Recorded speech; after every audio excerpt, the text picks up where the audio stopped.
we have some problems. But they have to have this distinction between the church and Israel. That's what this is all about with them. It's about Israel.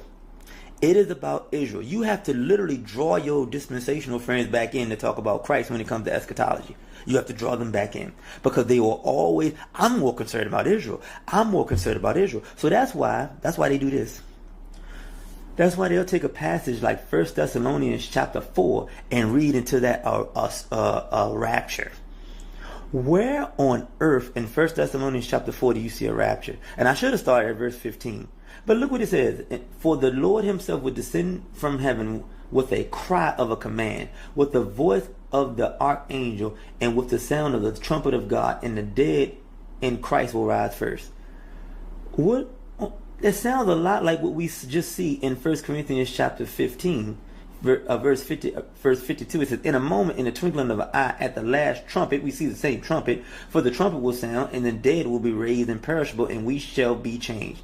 1 Thessalonians chapter 4, verse 17, then we who are alive, who are left, will be caught up together with him in the clouds to meet the Lord in the air, and we will always be with the Lord. Where on earth do you get a rapture out of that? And some will say a secret rapture or whatever. You want to know why you got it? Because there has to be this huge distinction, and we're not denying that there's a distinction between Jews and Gentiles.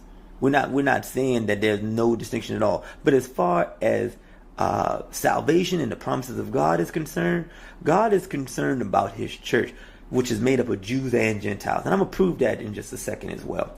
But they have to have this huge thing about Israel. They have an obsession with Israel. That's what it comes down to. They have an obsession with ethnic Israel. Let me be specific here. They have an obsession with ethnic Israel. We see in 1 Corinthians chapter 15 about the trumpet, about Christ coming back. We see the same thing in 1 Thessalonians chapter 4. As a matter of fact, we see the same thing in Matthew chapter 24. But they will read into the text. I want to say that they have the literal hermeneutic, this literal grammatical, historical hermeneutic. They want to talk about the fact that they read the Bible literally, but yet they will read a rapture into that. I'm going to be honest with you. I don't even take your eschatology serious if you believe in a rapture, because I just know that you're just following somebody, because you can't even tell me that you can see a rapture in that where his feet don't touch the ground. Give me a break. Give me a break. I did not take you. I'm sorry. And with all due respect, I did not take you serious if you believe in a rapture.